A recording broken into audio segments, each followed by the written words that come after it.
Hi everyone, my name is Justin McGill. Today we're going to talk a little bit about why a constitution. Constitution is not an abnormal thing in societies. We've seen it all throughout history. Romans had one for their republic while it lasted. Um, our constitution and our ideas of constitution stem from the English concept of a constitution, which started around the Magna Carta. The Magna Carta was put together in an effort for the lords to keep the king restrained to some extent.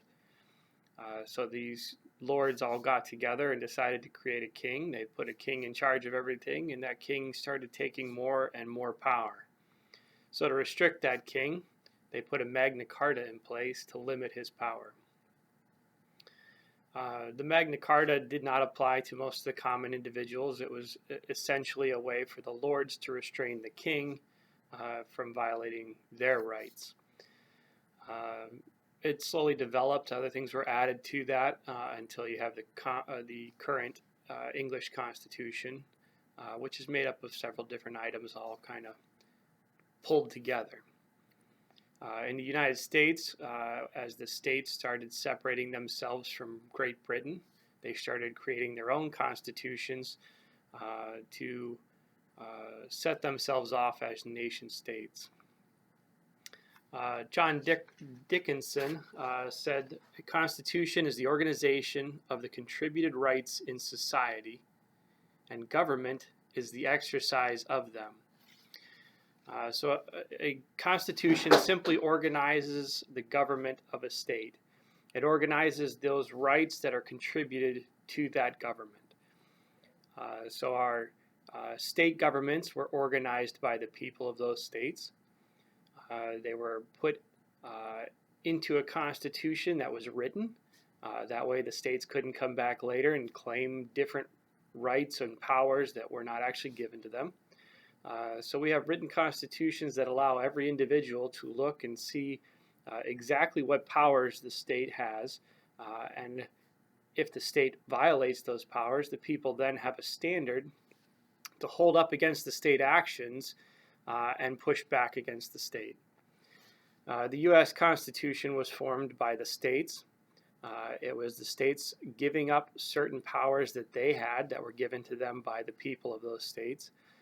In order to have a more cohesive unit amongst the states. The Confederation they had up till that point had a lot of rough spots with states abusing other states through taxation and trade and various other means, and there was no power in the central government to regulate any of that. So the states sent delegates to a constitutional convention. That wasn't what the original intent was. They were just supposed to amend the Articles of Confederation. But the delegates decided there was no way to amend those articles to supply enough power to the central government in order to make it functional. So they scrapped the Articles of Confederation. They wrote a whole new constitution. They kept a lot of the ideas the same, but they changed some of the parts that weren't working.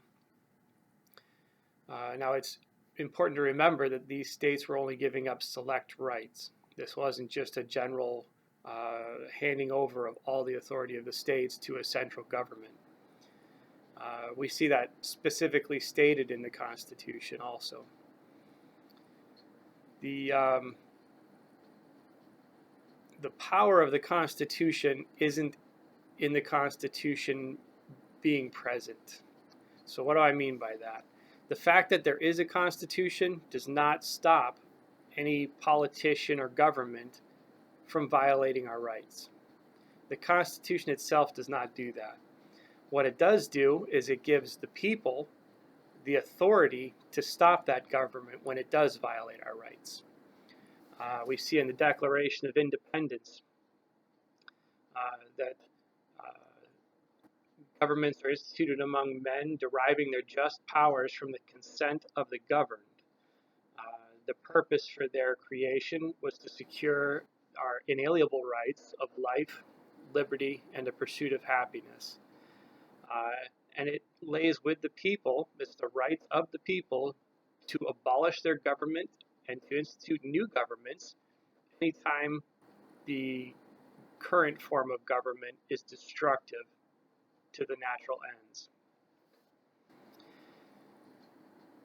So, we have a constitution for each state. We have a constitution for our United States. If we don't know what those constitutions say, you can't use it to your advantage. You can't use it to defend your natural rights, the right to life, the right to liberty, and the right to personal property.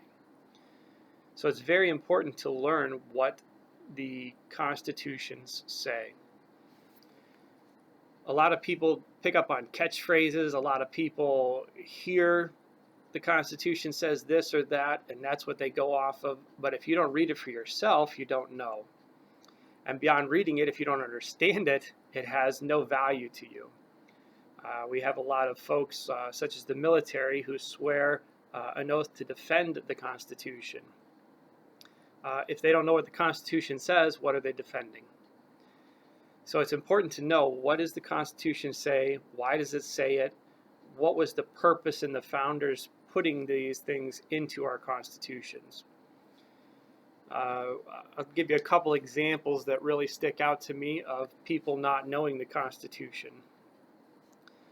The Second Amendment is a big talking point. It's a hot button issue.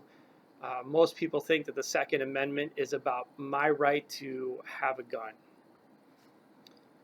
When the Second Amendment was created, it was proposed in Congress, in the first Congress. And the focus, the discussion around it, was on creating our militias and maintaining our militias. So the Constitution requires the U.S. government to train and to arm our militias. They train them in military tactics, in military drill and ceremony, and they are to arm them with military weaponry. The militias back in the day, when this Constitution was written, when the amendment was added, were by law. So every state has this law that set out the requirements for the militia. They varied a little bit, but in generalities, the range was from 16 to 60. It was all males at the time, of course, but males from 16 to 60 were required to be part of the militia. These requirements included receiving a certain amount of training. These requirements also set out a type of gun that they were required to have and own, keep in their home, have enough ammunition for. These guns had to be able to be used for military action. So they didn't just want a gun kept in your house that you could shoot squirrels with. They wanted something that could be used for military action in your home. So we have these militia standards. We have the U.S. Constitution that requires the U.S. government to make sure that these militias are getting the training and the military weapons that they need. So we've thrown all of this out. We don't have militias anymore. We don't have requirements that mandate that everybody in your state within a certain age range be required to be part of these militias. What were the two biggest fears of our founding fathers while discussing this? The first was a standing army. They did not want a standing army. They saw that as the greatest detriment to our freedoms and our liberties that could be had in this country. So they set up our militias, our state militias, as our first line of defense. There was other options for raising an army beyond these militias, but these were our initial defense of our country. And so they had to be well trained, they had to be well armed, they had to be well regulated. We hear that term, and most people don't understand what that means.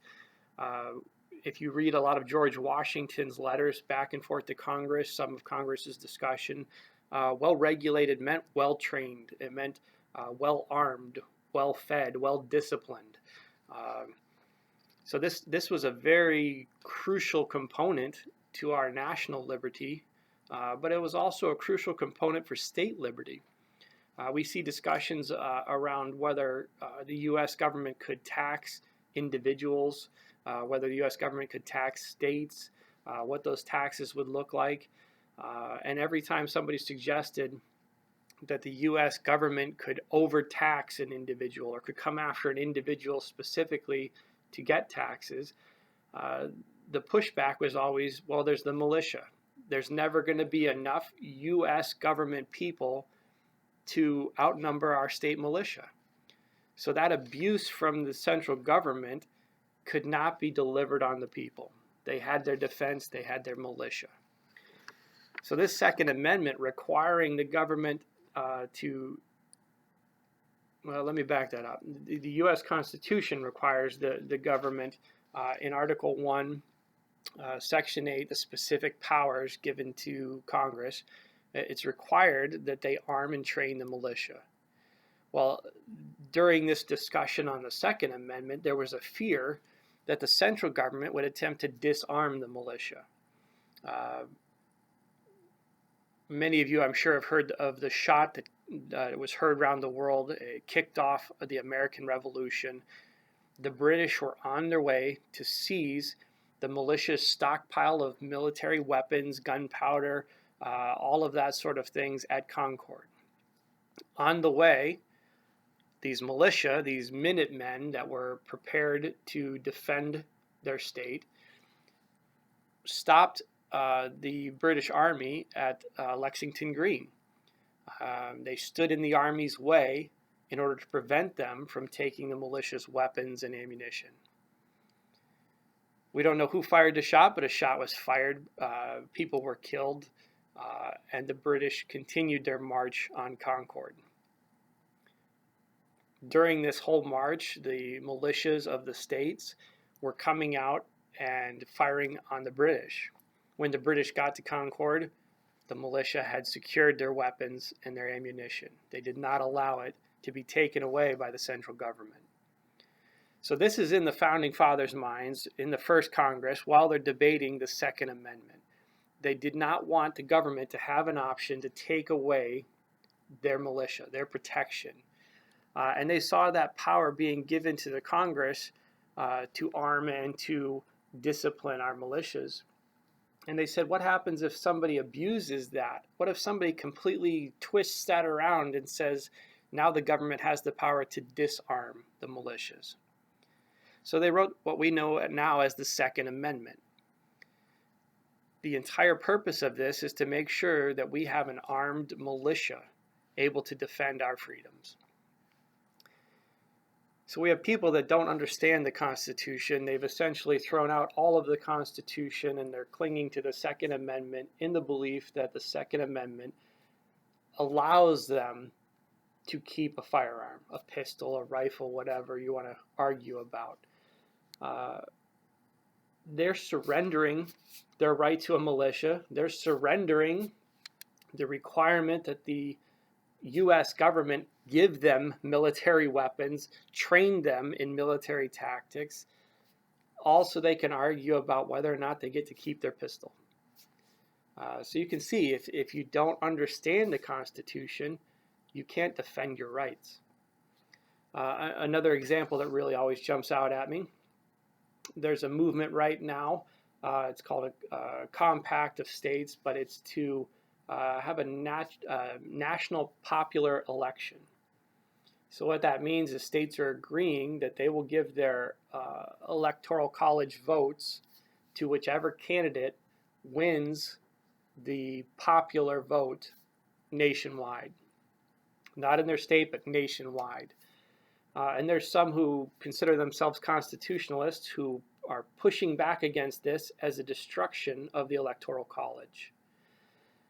So let's look at what actually is going on right now. In nearly every state, all but two, the states are at a winner-take-all setup. So what does that mean? Whoever wins the popular vote for that state gets the electoral votes. Here's the catch.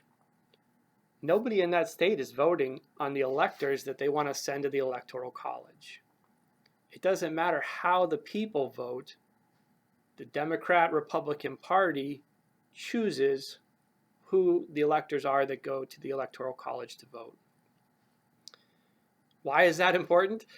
Because they get to decide who's elected president based on that.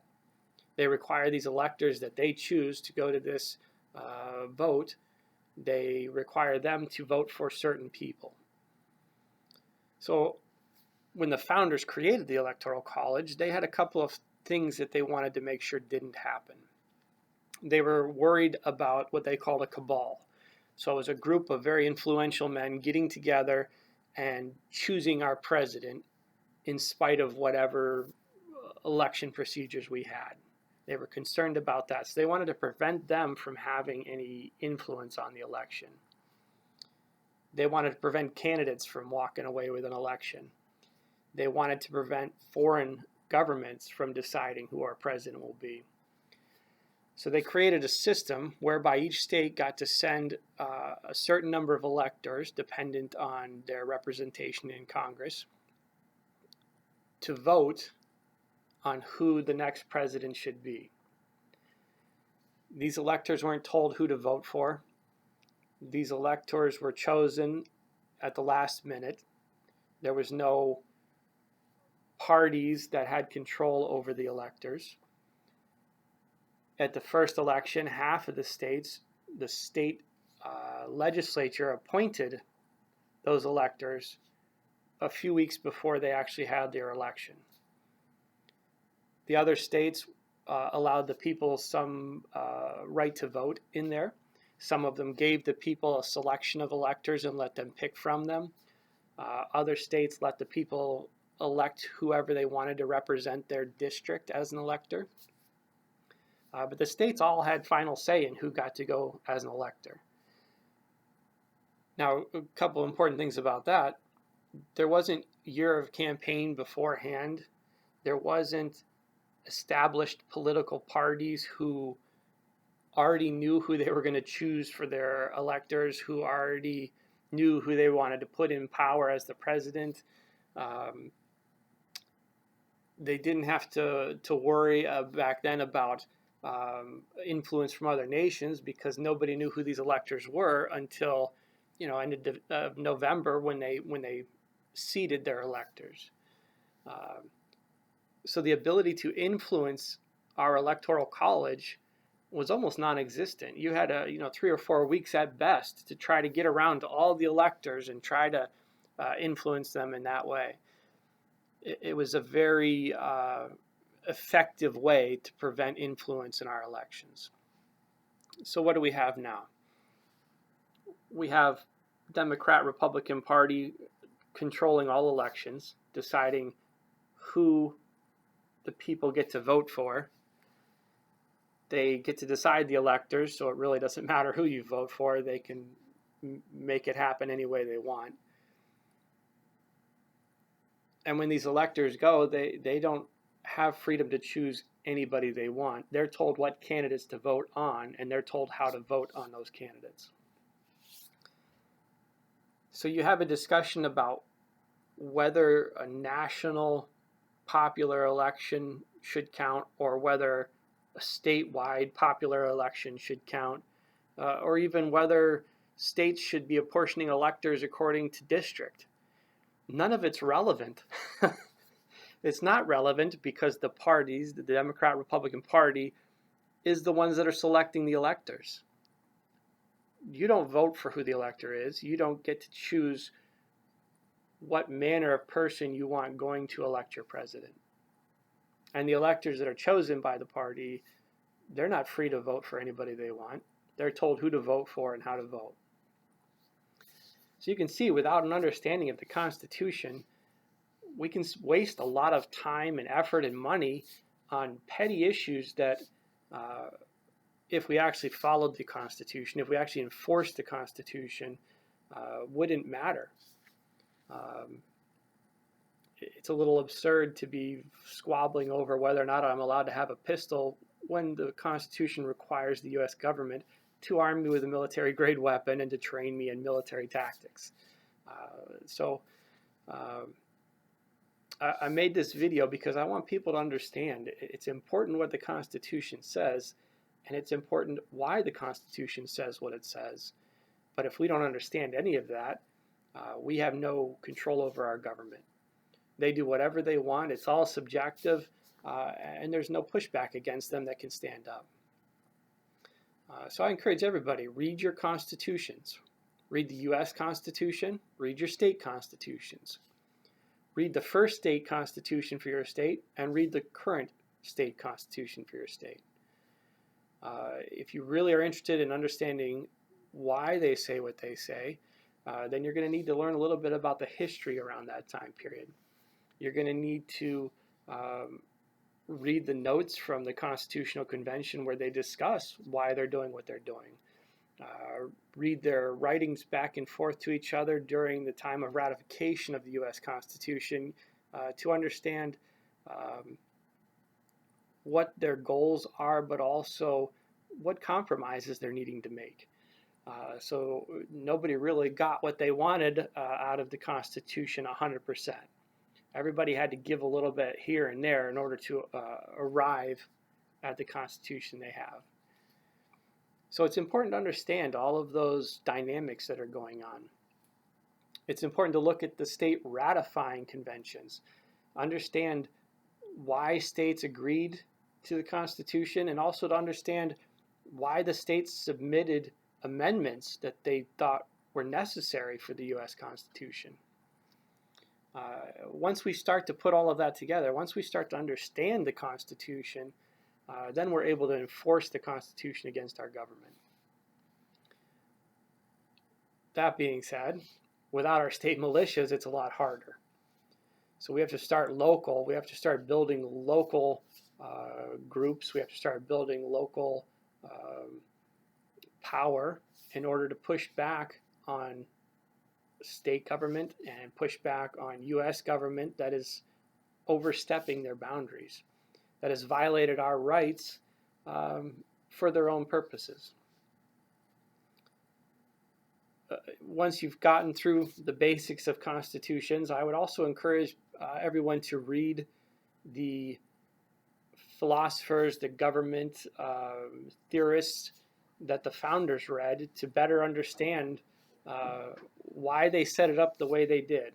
Why a republic and not a monarchy? Why a republic and not a democracy? You hear a lot of people talk about how we're a democracy. If people don't understand how those various forms of government work, they're left blindly following somebody else's lead.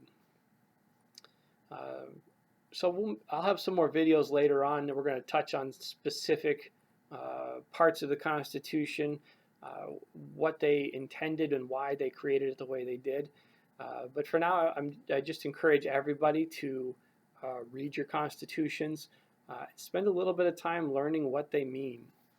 All right, so until we see you later.